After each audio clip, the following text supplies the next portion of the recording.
Hi, my name's Carrie. Welcome back to my channel, Simply Freedom.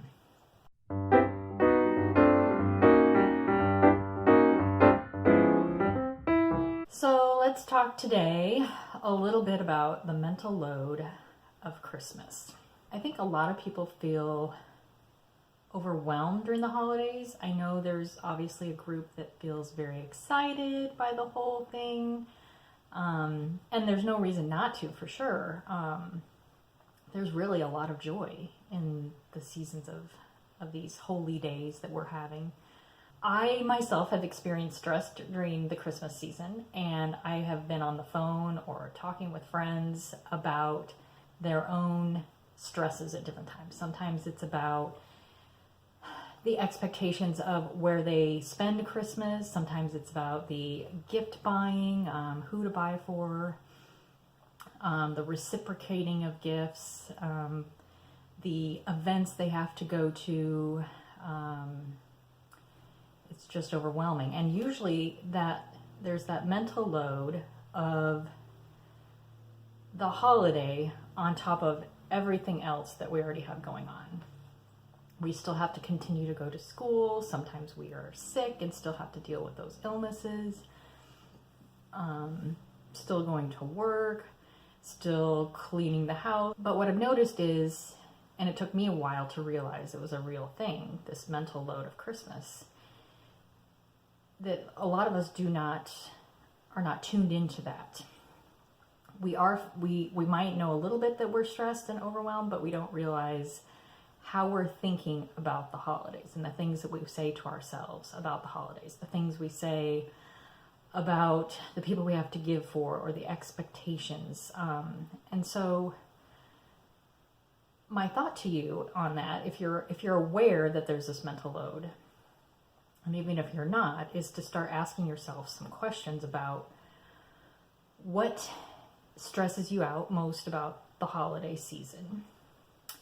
Is there something you can do to change either your mindset about that stress, or is there something you can do to actually change that item that's stressing you?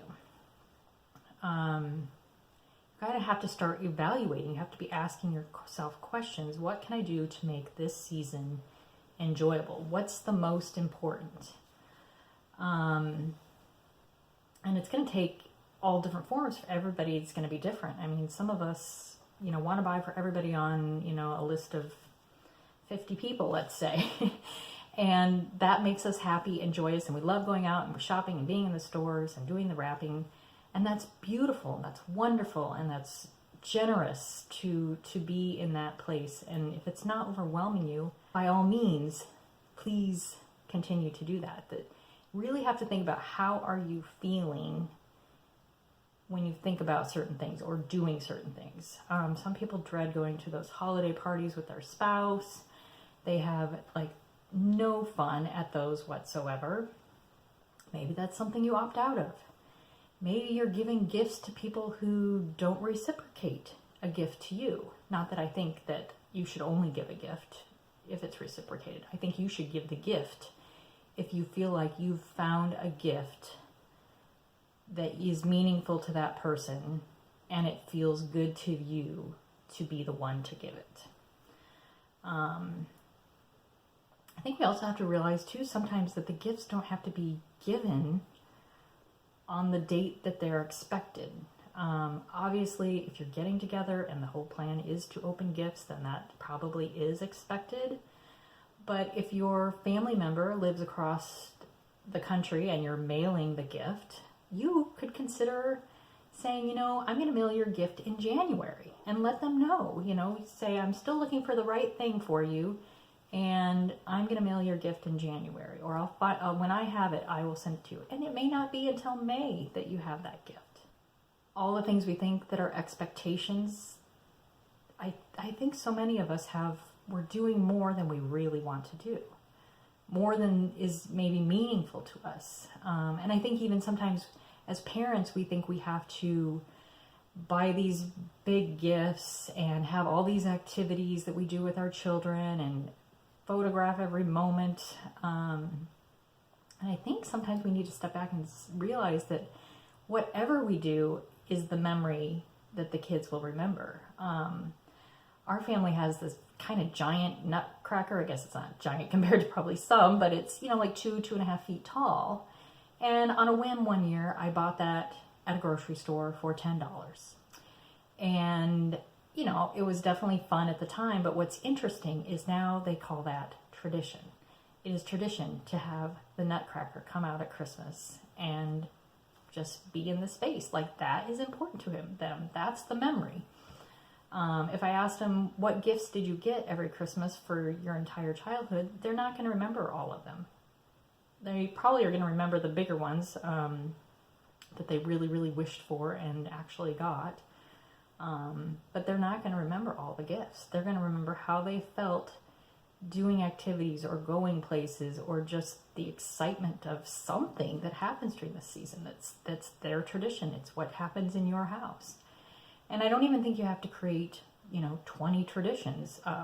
1, 2, or 3 is probably enough to be meaningful. It could be watching movies. It could be baking cookies. It could be random acts of kindness to strangers.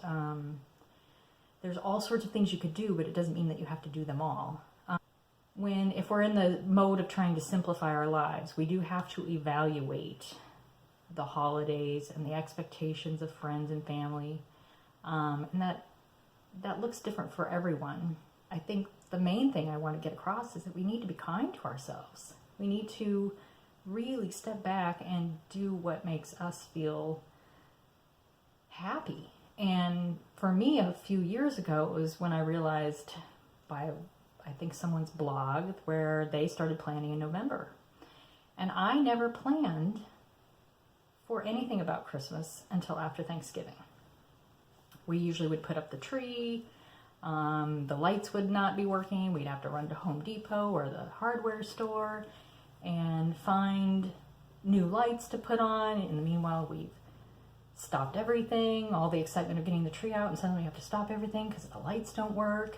And then it's to the point of, okay, what does everybody want for Christmas? Let me start, running around trying to get everything, packing a lot in a very short period of time. And it was stressful.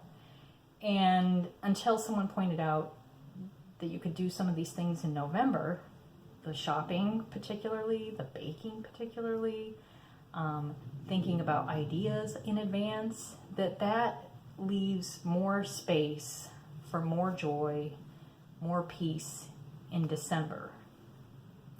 And isn't that more what the season is about? Is the excitement and the joy and the peace of the season?